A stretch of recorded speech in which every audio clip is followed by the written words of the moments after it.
Well, hey, U.S. History Juniors. Please excuse the change of setting in here. I had to run away to my bedroom to hide from my family. And I hope that you guys are keeping your sanity and staying busy throughout this craziness in the world. I know it's been really frustrating. So I I am very sorry that we're not going to be able to finish the year where I would have liked to finish the year. Originally, we were supposed to get through the 1960s and get into the 1970s, and I did move at a slower pace. I was trying really hard not to overwhelm you guys with so much going on because everybody's schedule is screwed up. It's not the same thing learning at home when everyone's schedule is different now. It's not the same learning environment, and everyone's situation is a little bit different. So, with that in mind, I did move at a slower pace, and I did give you guys a lot less work than I would have normally. Unfortunately, we that means we don't get through some of the important things that I wanted to do, which was like the 1960s and the civil rights movement, which is so important. And my hope is that you guys have kind of dived into that on your own many times in other classes and even on your own. I really apologize for the lack of content and all the stuff we're missing. But these are not normal times. And since they're not normal times, we can't really expect to have normal learning experiences. That being said, I do want to finish the year with a look at what became of America after World War II and how that's going to have an impact on us even to this day.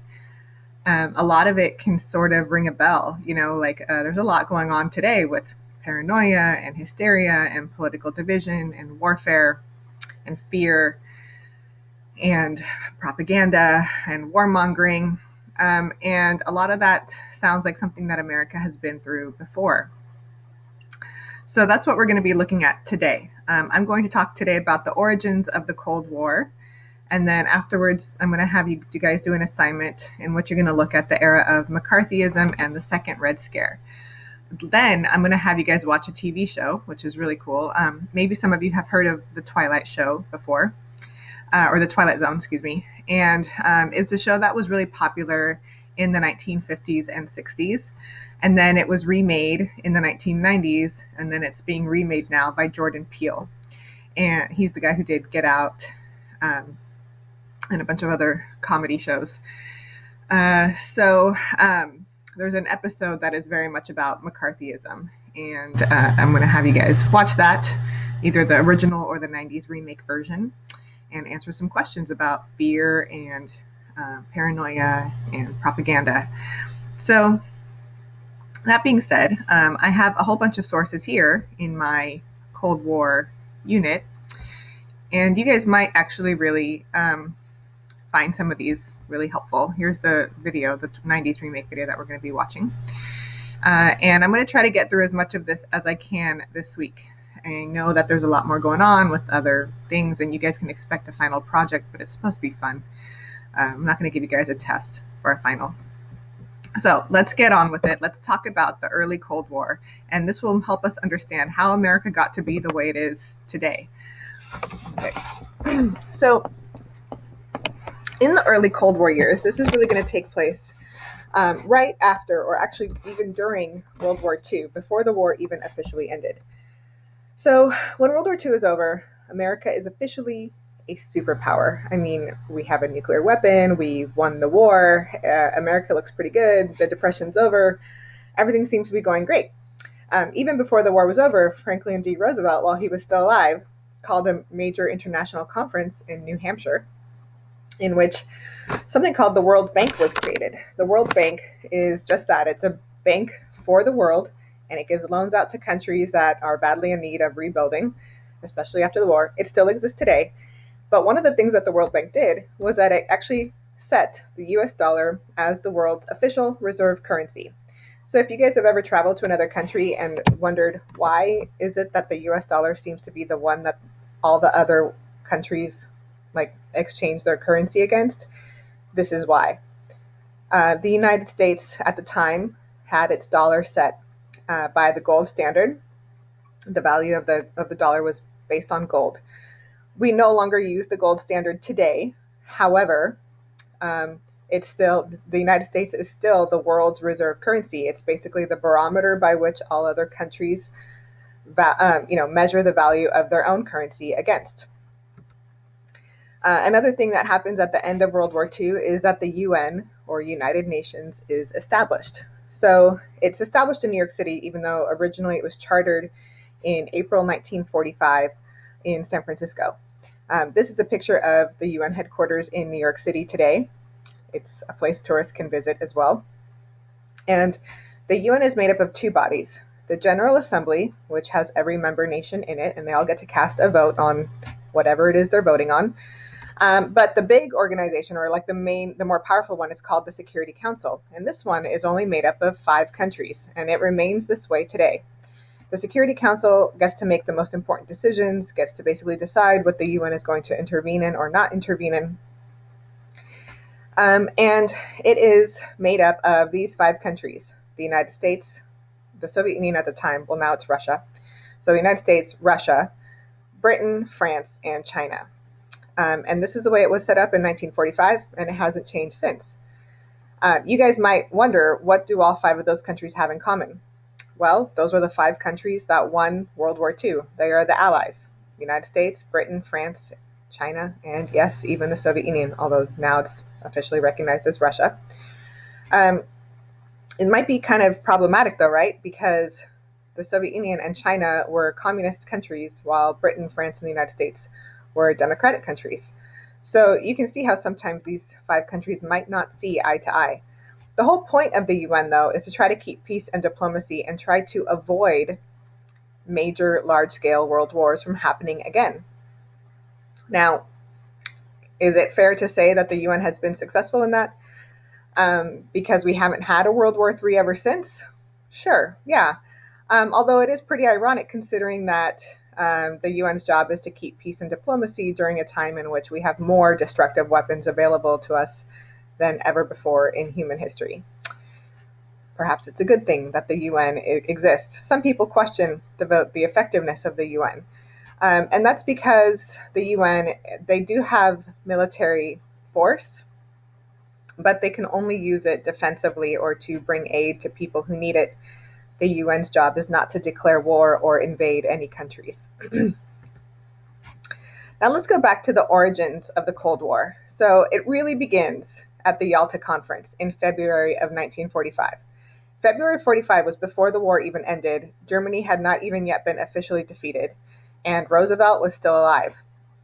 So this is a picture from the Yalta Conference. You see Roosevelt, Churchill, and Stalin all sitting next to each other. They are seated, not standing, because, as you guys might remember, Roosevelt had polio, so he was always sitting. So they sat the other 2 world leaders on either side of him. It was an uncomfortable meeting. Roosevelt, Churchill, and Stalin did not necessarily get along or see eye to eye, especially Stalin with the other 2. Roosevelt and Churchill do not trust Stalin, with good reason. So at this conference, though, it was when they decided to divide Germany into these 4 occupation zones. You might recall they were divided between the Soviet Union, the United States, France, and Britain. Of course, though, the problem is that the division was supposed to be temporary, and that once each of the 4 zones was back on its feet economically, they would put Germany back together again like Humpty Dumpty. Except this didn't happen, because when Stalin took over his zone, the zone that included Berlin, the capital city, he had no intention of returning it back to the Allies. He also had every intention of setting up puppet communist governments, not just in Eastern Germany, but also in Poland and all the other parts of Eastern Europe that Stalin had invaded when he was liberating them from Hitler's Germany. So Eastern Europe went from being occupied by Nazi Germany to the communist, Stalinist Soviet Union. I would say Eastern Europe has had quite a rough 20th century. Not only did he set up governments there, but he even refused to hold free elections. In fact, the Polish government was supposed to be having elections, and when they elected the democratic leaders, Stalin had them thrown in prison. So it's really kind of scary to imagine the world that Stalin hoped to create by stripping Eastern Europe of all of its freedom that it was supposed to gain when World War II ended. Not only did the Soviet Union strip Eastern Germany of industry by literally tearing factories apart and sending those pieces back to the Soviet Union to be rebuilt as Soviet factories. The whole point of doing this was to keep East Germany weak and poor. If they are poor and weak, they become dependent on Stalin, and that's exactly where he wanted them. So this is a picture, of course, of what Germany looked like when it was divided by the four allies during the war, and then immediately following. As you can see, Berlin, the capital city, is divided within the Soviet zone itself, right here. You guys can see the Soviet zone is actually encompassing just the capital city of Berlin. Berlin itself gets divided into these four occupation zones as well. That's why later we will see the construction of a Berlin Wall that will divide East Berlin from West Berlin. But Roosevelt died, and immediately Harry S. Truman he becomes president, since he had been the vice president. And Truman, of course, also very much distrusts Stalin, because he knows that Stalin only has an agenda that includes spreading communism and to any place that he occupies or invades. That's why at the Potsdam Conference in July of 1945, Potsdam is a town in Germany, Truman actually expressed his desire for wanting Germany's economy to recover. He also wanted to intimidate Stalin, to show Stalin that the United States would not be pushed around the way that Eastern Europe was being pushed around. But Stalin takes an immediate dislike to Truman as well, and he successfully creates these communist satellite states in Eastern Europe. And he does that because he knows he can get away with it. After all, at the time, before Germany was defeated, the Allies actually needed Stalin's help to defeat Hitler. If Stalin had said, "Hey, I'm done. I already liberated my country. I can withdraw from the war right now," the Allies, Britain and France and the United States, they would have been in deep trouble. So they had no choice but to let Stalin do what he was going to do. And they figured we'll have to cross that bridge when we get to it. Unfortunately, it was too late, and Stalin's hold on Eastern Europe became rather permanent. So he creates these what are called satellite states. Satellite states means they are states that surround the border of the Soviet Union. That way, if anybody ever wanted to invade the Soviet Union, they'd have to go through those states first. And it gives Stalin a sort of buffer zone of protection against the rest of Europe. At the same time, it also expands his empire, so to speak. It expands communism and spreads communism, and it makes the Soviet Union's own communist regime more secure.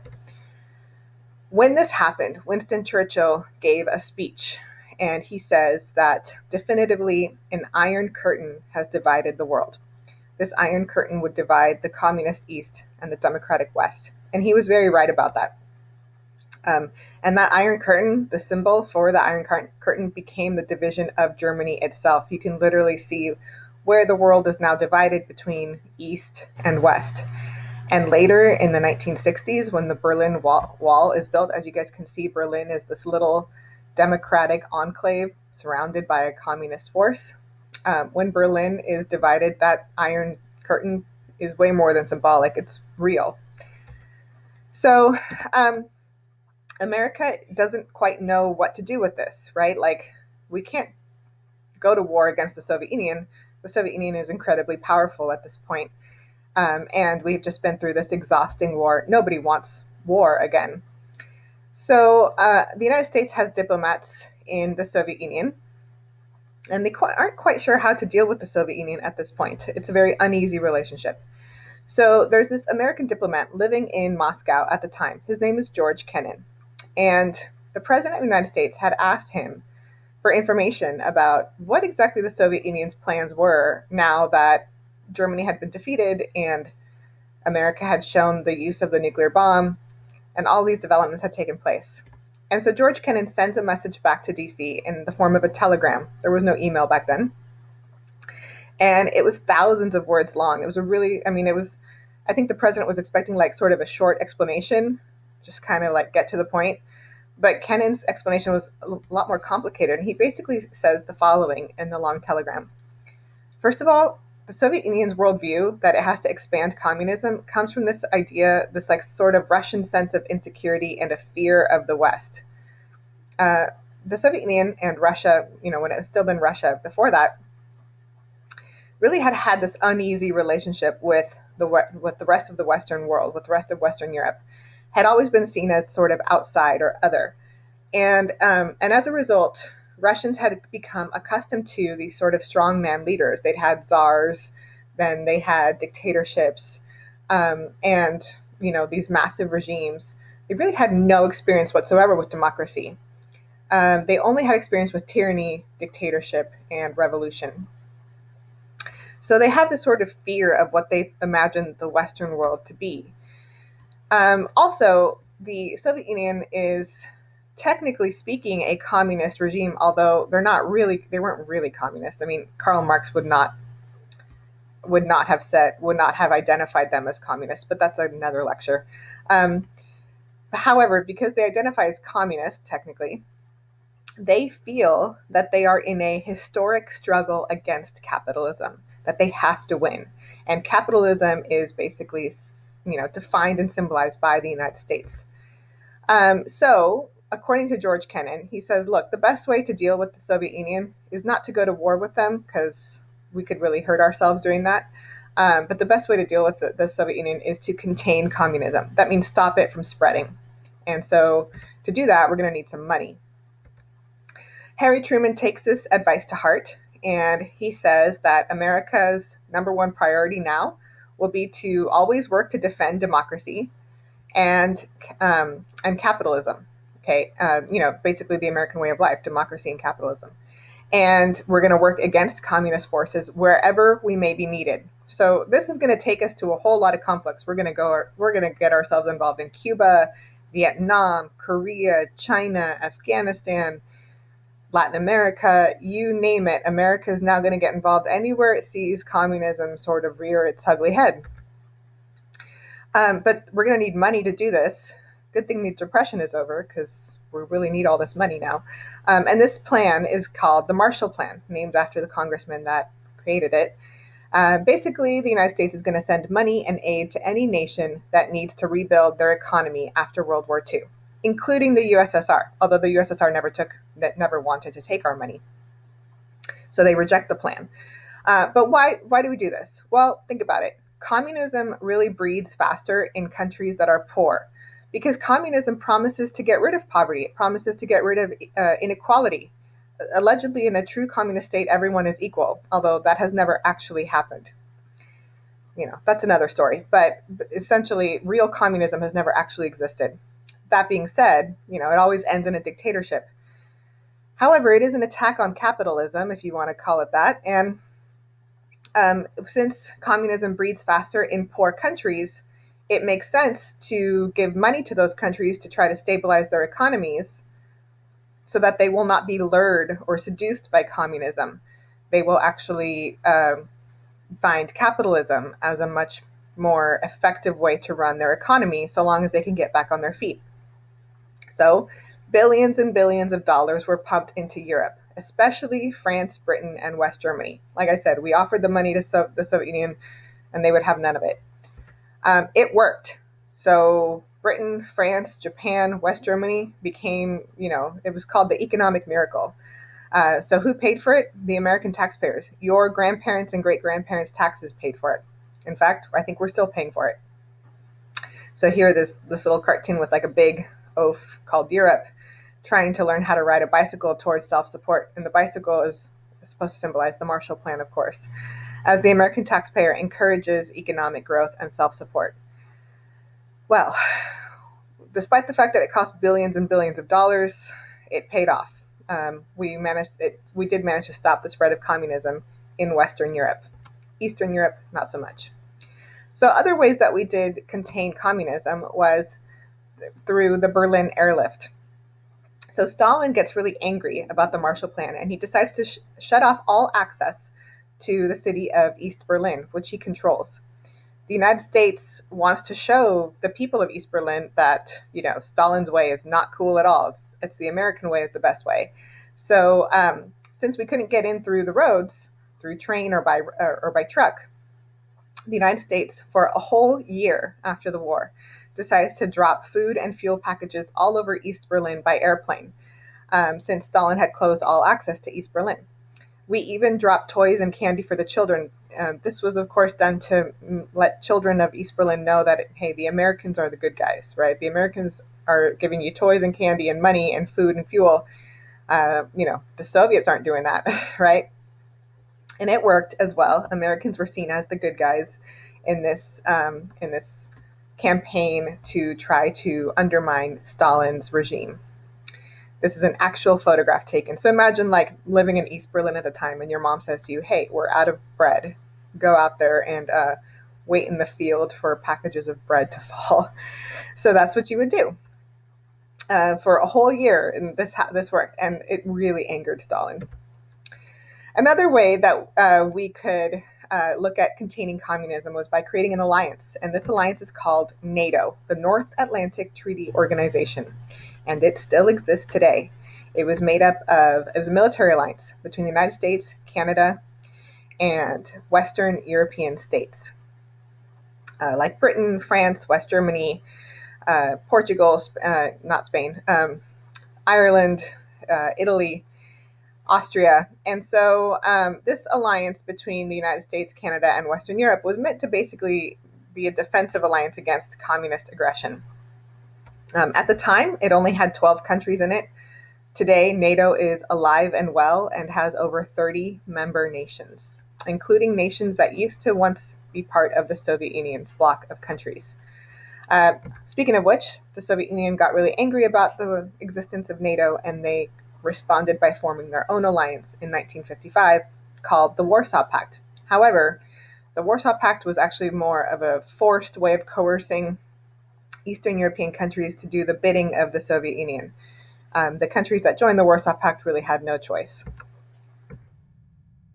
So now there's going to be a whole bunch of other developments in the Cold War. Now that the Soviet Union has shown its power as well and shows that it's not backing down, and communism had already started spreading in some parts of Asia even before World War II. For example, in China.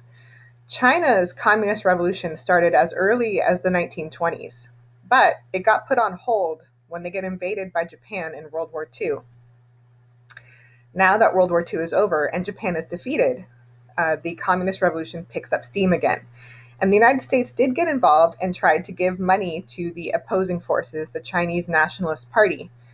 But unfortunately, the Chinese Nationalist Party was not able to defeat the communist forces. And so finally, in 1949, after decades of struggle, the People's Republic of China, which is a communist regime, was born and established in 1949. This was a huge blow to the United States because it really proves that money's not going to defeat communism every time. The Chinese nationalists, who were the anti-communists, they ended up retreating to the island of Taiwan. And so Taiwan and China are two different countries with two different political developments in the 1900s. That same year, the Soviet Union tested its very first nuclear weapon. So the United States in 1949 is feeling pretty paranoid and scared about how powerful communism is actually becoming. On a bright side, the United States did introduce democracy and capitalism to occupied Japan, or I should say the American version of capitalism, to occupied Japan. And it made Japan our chief ally in Asia, which remained that way for a very long time. But the biggest development to come in the early Cold War in Asia was definitely the Korean War. The Korean War lasted from 1950 to 1953, and it does not have a happy ending, I'm sorry to say. Korea had actually been split during World War II. That was because it was occupied by both the Soviet Union and the United States while trying to liberate Korea from Japan. The Soviet Union occupied the northern half of Korea, and the United States occupied the southern half of Korea during the war. However, while the Soviet Union was occupying North Korea, or northern part of Korea. Of course, it established puppet communist regimes, spreading the influence of communism in Korea. They viewed it as a way to throw off these Japanese imperialist ambitions. So, when the war was over, when World War II was over, the Soviet Union did not pack up and leave. They stuck around for a while, ensuring that a puppet communist regime would remain strong in northern Korea. When a war breaks out between the southern Koreans and the northern Koreans, and North Korea invades South Korea, the United States gets involved. Not only that, but the United States had the backing of the United Nations. However, this falls apart very quickly since China, also a member of the Security Council of the UN, decides to get involved, and it throws its support behind North Korea, the communist regime. This war goes nowhere fast, and it turns into a stalemate pretty soon. At the time, the general who was in charge was General Douglas MacArthur, and he ends up getting fired during the war over disagreements with Truman. Finally, the war ends in 1953. Who won? Nobody. It ended in a ceasefire, and Korea remained divided at the 38th parallel. This division was supposed to be temporary. However, it still goes on today. Technically speaking, the Korean War never really ended. It could pick up and resume any day. There's not a whole lot to stop it. There is a demilitarized zone that divides North and South Korea, and you guys have probably heard a lot about what North Korea is like. This is the division of Korea at the 38th parallel. As you can see, North Korea borders both China and Russia. Both of them communist regimes at the time, which held real influence over North Korea and supported its dictatorial, tyrannical regime. South Korea went on to recover economically and eventually established relationships with the United States and even Japan, despite the fact that Japan had occupied it and mistreated it very much during World War II. So, what's the impact of the Korean War? Well, like I said, President Truman actually fired General MacArthur during the war. This is the same General Douglas MacArthur that had helped to defeat Japan in the Pacific theater of World War II. The same General Douglas MacArthur that was known for his brilliant island hopping campaign to defeat Japan. Why does Truman fire him? Well, interestingly enough, MacArthur thought it would be a good idea to start dropping nukes on China and the Soviet Union. Truman figured that's a really bad idea, considering the fact that the Soviet Union now has nuclear weapons as well. I think if Truman hadn't fired MacArthur, he might have started a nuclear World War III, to be honest. So Truman had to fire MacArthur because MacArthur was really way too gung-ho about using nuclear weapons. Didn't really seem to truly understand that the Soviet Union had nuclear weapons that it was willing to use against the United States. If the United States had done that, the Soviet Union would have probably nuked America at the time, and that is no laughing matter. That's nothing to scoff at. That could have started an actual nuclear war. So Truman fires MacArthur. Unfortunately, this makes Truman kind of unpopular, and he loses the next election, to Dwight Eisenhower. Even though MacArthur was kind of nuts for wanting to start a nuclear war, he was actually a war hero. You know, the American people respected what he had done in World War II, so Truman firing him does not go over well. When they elect Dwight Eisenhower, also a war hero known for his D-Day campaign, the American people seem to think that somehow Eisenhower will win the Korean War. That didn't happen either. It turns out that this war was way too difficult to overcome, and the Soviet Union was really powerful. So this is a turning point in the Cold War. America realizes that containment is not just going to be about political pressure and economic aid, that we can't just pay countries not to be communist. We can't just pressure them not to be communist. The United States comes to a realization that we're going to need some massive military buildup. We're going to need some massive weapons and tons of money. And we're going to have to do this especially in competition with the USSR. Now that the Soviet Union has nuclear weapons, we have to have bigger weapons. This is going to lead to an arms race where the Soviet Union and the United States will be in this constant conflict and competition, trying to create bigger, badder, more deadly nuclear weapons. As a result, today, we contain all of the weapons necessary to literally blow ourselves out of orbit if that's what we wanted to do with nuclear weapons. We have created the technology that can actually destroy humanity as we know it. So, another thing that happens as well is that the United States realizes this containment of communism is going to be hard. It's going to, it's going to require a lot of muscle. And so we have to show up wherever communism is rearing its head. And now that means Vietnam. So the United States starts to send troops to Vietnam because Vietnam is in the middle of a communist revolution by this point. However, Vietnam is a French colony or former French colony. And the French troops are over there trying to put down the communist forces, but are having a lot of trouble. So America decides to go over there and get involved. This is the beginning of our involvement in what would later become this seemingly endless Vietnam War. That would become, after a while, very unpopular. Keep in mind, guys, that at the time, most Americans couldn't have even pointed to Vietnam on a map.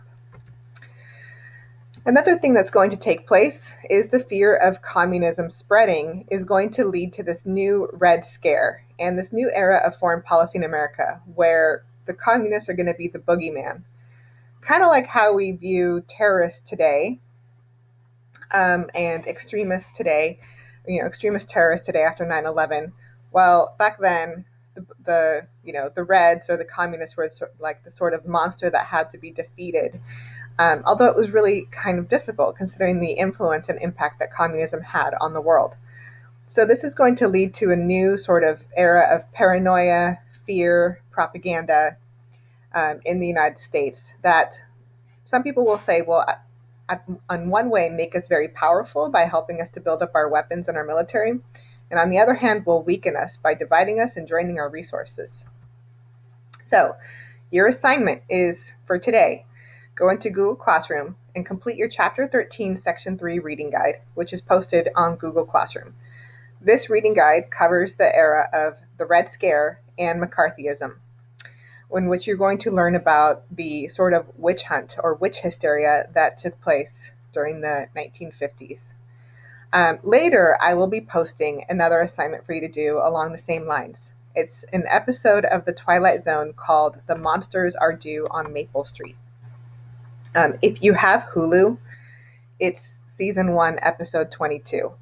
Or if you have CBS All Access streaming services, you can also watch it on that. You're going to answer some questions about the show's cultural significance during a time of mass paranoia and distrust. If you don't have Hulu, you will watch it on YouTube. Unfortunately, it's the cheesier 90s version. Not quite the same thing, but overall the same storyline. So with that, I'm going to leave you with this. I don't have too many more of these lectures, so I apologize for the length, considering that I barely see you guys. I hope you guys don't mind. If you have any questions, feel free to email me, and I will be talking to you guys next week about your final project.